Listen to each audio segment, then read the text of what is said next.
Nung ano nga, tinali ko po, ba, hindi na po kayo dumarating sa buhay po namin. Sa pala natin si Esong, isang naman nakita natin dyan na hirap na hirap. Kukunin din naman kako natin pagka gumaling.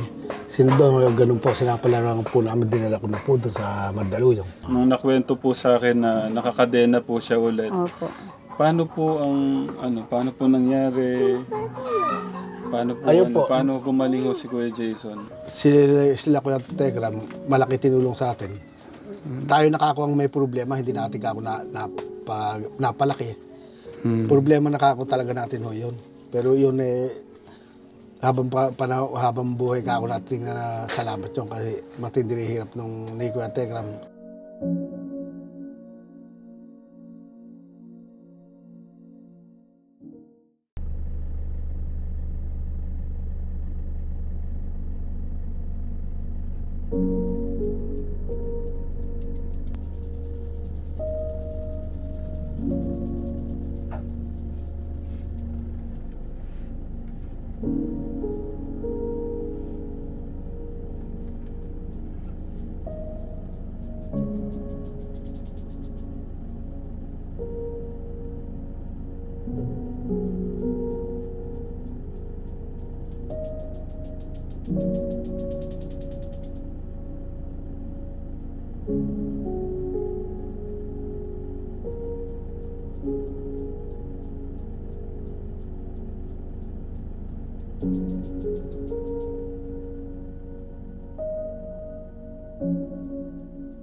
Buti po nakaalala po sila ng ganung tao tulad yun.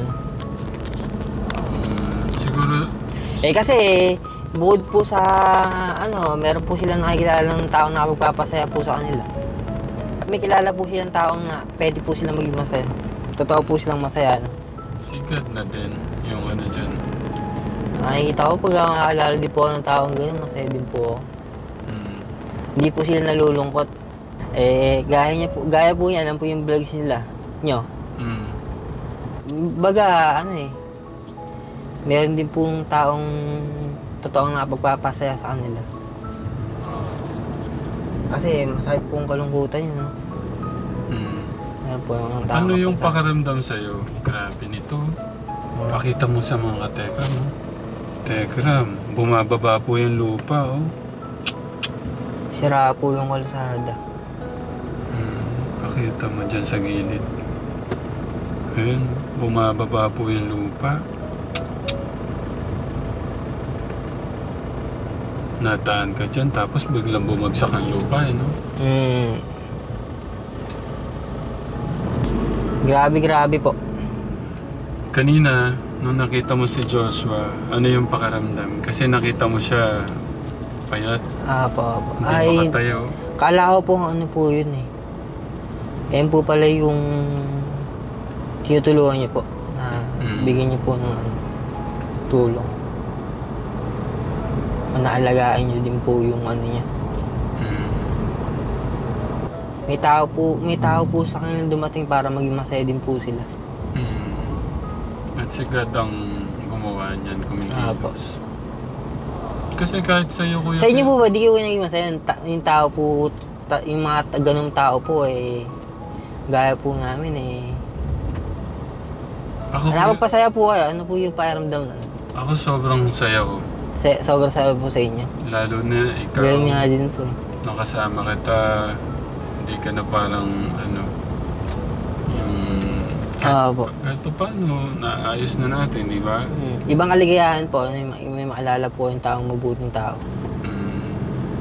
Yun yung yun yung tunay. Hindi po yung mabait, no? Hindi po na wala pong bagay, yung klaseng bagay na sinabi mabait Hindi mabuti po. Tsaka yun, pinapasalamatan ko kay God na sino ba naman tayo para gamitin, di ba? Gamitin para makilala ka, Opo, maayos opo. natin. Opo. Makapag-abot tayo ng ano. Opo. Siguro, malay mo, ikaw din, Kuya Kirby, merong mission sa'yo si God. Gusto niya Kung nananalig po tayo, ala po natin impossible with God po. Ano? Oo, feeling ko po, blessed din po sa akin yun. Si Tatay Ram po pala ako.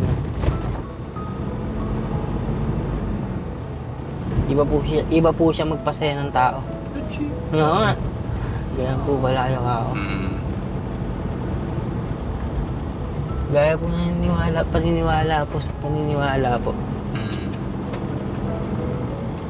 Kung malungkot man akong tao eh, kung marunong akong maniwala sa Diyos, isa ko na rin kaligayahan yun. Hindi ko na nakapansin na malungkot ako. Yung pala, mahal din ako ng Diyos. Dahil naniniwala ako sa Kanya. Ganun. Kaya parang kahit malungkot ako, mahal ako ng Diyos, di ko lang nalalaman. Lahat tayo. Dahil nga masaya po ako sa Kanya. Ang ganda nung sinabi mo na yun.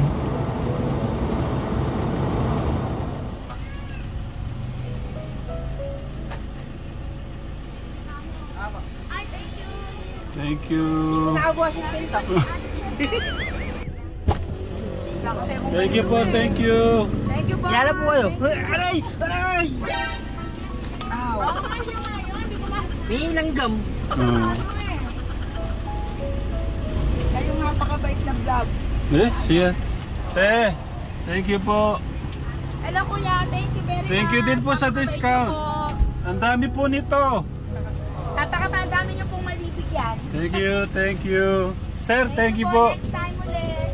Oh, Hindi mo pa sinabi, sabi ko nasa dulo ng dila ako nung ano yun. thank you. Grabe, ang dami naman nun. Pleto. Oo. Second mission of the day.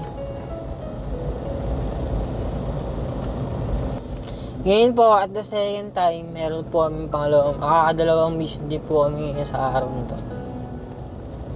At the second time, ano po pangalan nun? Jason. Jason. Lapit na tayo kuya. Okay. Pakita mo yung kapiligiran mo. Ganda. Bukid. Bukid. Malapit na po kami sa pupuntahan po namin na si Jason's. Okay. Yung huli ko pong punta dito ka Tegram, patago lang po. Sinilip ko lang si Kuya Jason. Pero napakaganda po ng pagkakapunta ko dito.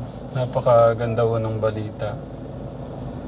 At siguro, ito yung panahon para makapagbigay ng ng side naman ng pamilya po ni Kuya Jason.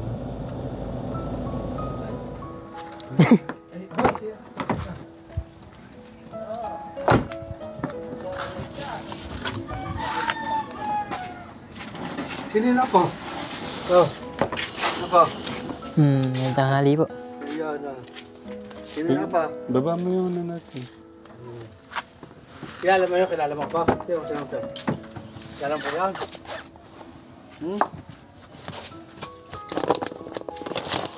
Ay! Go! Oh. Nabigay mo kay Kuya Jason. Kuya Jason, kunin mo yung ano mo. Saan po pwede ba ibaba to? Ayan, bigay mo kay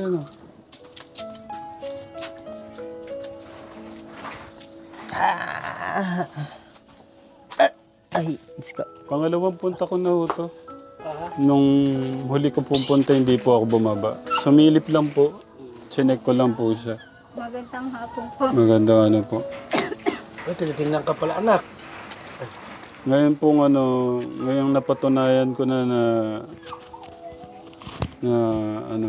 nandiyan kayo talaga para sa kanya. Hindi ko pinabayaan. Silip na silip sa akin si Kuya Jason nun. Alam mo yung kuya? Pero hindi ako bumaba. Hindi naman po namin alam. Yeah. Akala po Hug namin, ko lang. akala po namin Meralco. Meralco. Kasi ano po, hug ko lang si Kuya. Kahug ko yan. Hindi talaga sa kanya nakawala yung hika. Kumusta? Yes lang po. Ha? Yes lang po. Lagay ko lang to ha. May pakikilala ako sa'yo. Yan. Kuya Kirby. Kuya Kirby si Kuya Jason. Kuya Jason si Kuya Kirby. Hello po. Hindi Jerby po. Pero sabi niya po nung nagpunta po kayong sakay po niya yan, sabi po niya, Mama, si Kuya Tekla yan, hindi ko ako alam eh.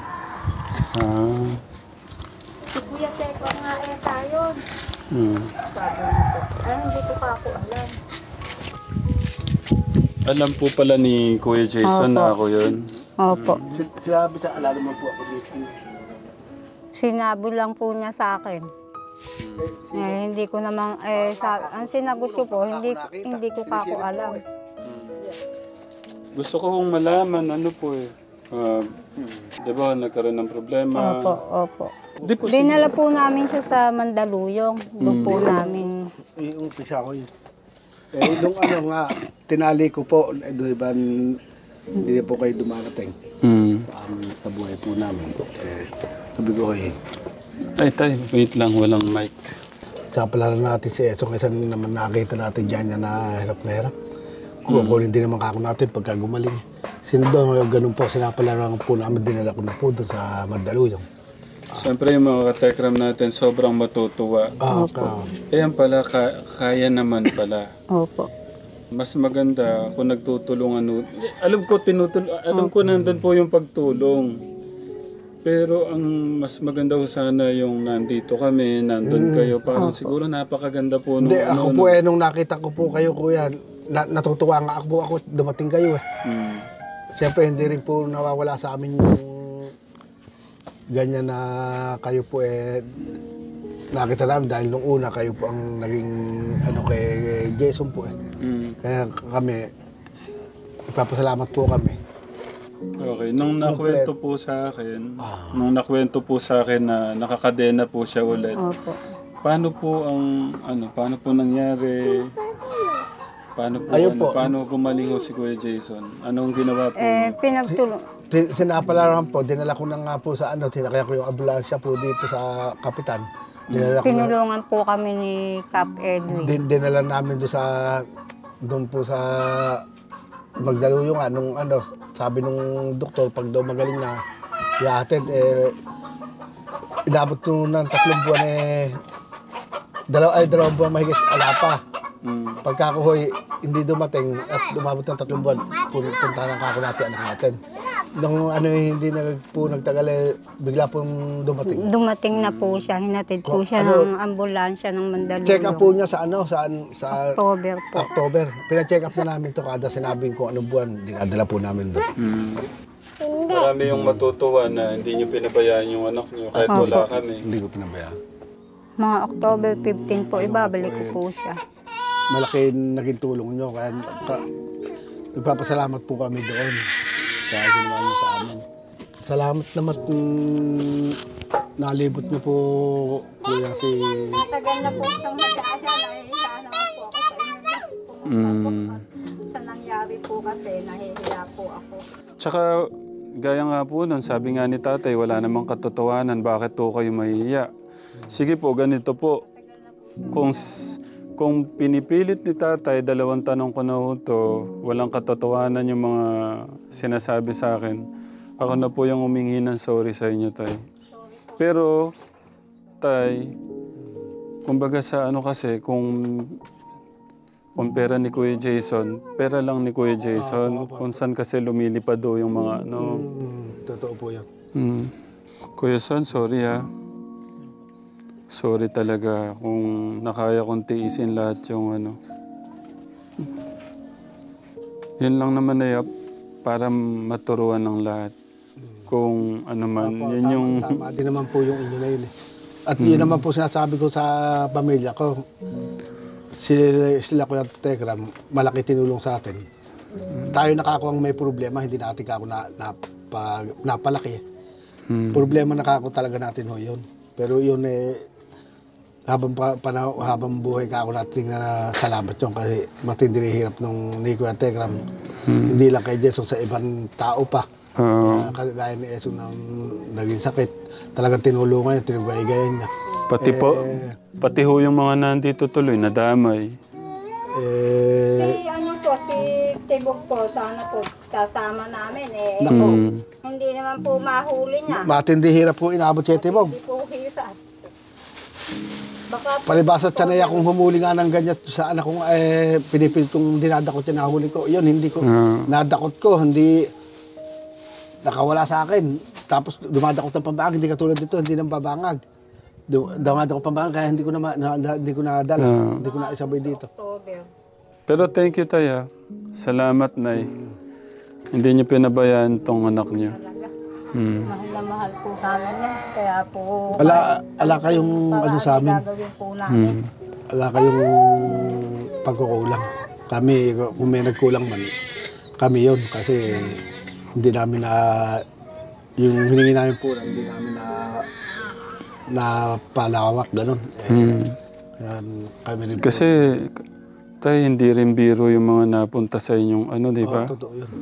Malaki. Isa po kayo sa mga malaking na hindi lang naman sa akin kasi, pati yung mga natin, yung mga Katekram family, yung mga, di ba, nagpaabot ng pagmamahal, yung mga kababayan natin. Nagpapasalamat naman ako yung panahon na yun na iraos po si Jason. Gumaling din naman po. Kuya, alam mo ba si Kuya Jason, 10 years siyang nakakadena? Totoo? Bakit?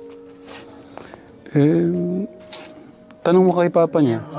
Nung edad niya, magkaka-14. Kaysa sa mga lansangan niya. Tapos nung puntahan nila, matagal na nakakadena. Nandun lang sa likod lang. Payat na payat ako nung kanila pinuntahan, payat na payat. Tumaba lang nung inasikaso ni Katekram. Nakigat ako. Pero Katekram, kung ano po si Kuya Jason ngayon dahil po kay tatay at saka kay nanay. Kasi kumbaga sa akin parang kumbaga sa hindi ko naman siya sinuko. Gusto ko lang matuto si nanay, si tatay. Tama naman po. Pero sana maintindihan ni Kuya Jason yung Kuya Jason. Inahanap ka niya nung madalas ka itanong. Kaya nung nakita nga yung coaching pula, nag-isip siya, ka Papa si Kuya Tekram yun. Hindi lang kay bumaba.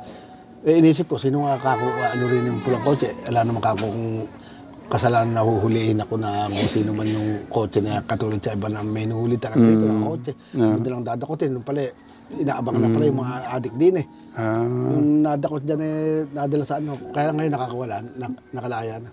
Nabot naman siguro 2 taon. Kaya ako naman, kaya naman malakas na loob ko, dakotin baka ako, alam ka kung hindi mo na ako nag-aaral, alam mo na ako atraso. Yung gano'n. Baka sobrang nagtampo sa akin si Kuya Jason. Kuya Son, love na love kita. May mga kailangan lang tayong minsan tiisin para matuto, no? Makapag-isip-isip din. Ano bang naramdaman mo nung di ako nakakapunta? Yes lang po. Okay lang. Kasi nandiyan naman si Papa mo, si Mama mo, mga kapatid mo. Kasi sila naman talaga yung unang mag-aalaga sa'yo. Hindi ka pa babayaan. Tayo lang tayo, kumbaga sa pang support, lang tayo. Malaking bagay rin kayo sa buhay namin. Thank you, Tay.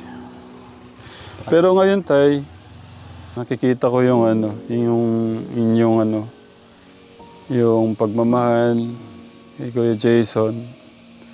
Yung talagang pagpunta ko nung huli, hindi talaga ako bumaba nun. Nagmasid lang po ako. Tinignan ko lang talaga siya. Nung nakita ko siya na okay, ayun. Alam mo ba, tumatalon yung puso ko nun? Pari-parito po siyang... Lumulokso. Hindi ko Inahanap ka rin yan Kaya ganung... Kutob nga niya, nabinida sa akin Hindi bumaba Pero Kuya Tekram yun. Eka ganyan lang. Ang lakas ng kutob eh, no? Malakas ang kutob niya. Pero hindi pa to yun, hindi mo pa alam to, di ba? Kasi ano po, pinalitan po yung kulay nung sasakyan ni Tatang eh. Pero nung huling punta namin dito, bago yung huling punta ko pala, black pa yan. Kaya sabi ko, tama-tama, check ko muna sila Kuya Jason. Hinahanap kayo niyan. Siyempre, ano yun, kumbaga sa kuwan, hindi rin kayo makakalimutan kasi sanay na sa inyo nung gumaling eh. Kilala na kayo eh. Po. Kaya hanapin talaga. Kaya ano ko naman, marami ka akong inaasikaso ko, Tekram, hindi lang ikaw. Ginagano ko na lang. Dala ko yung paborito mong mga prutas eh.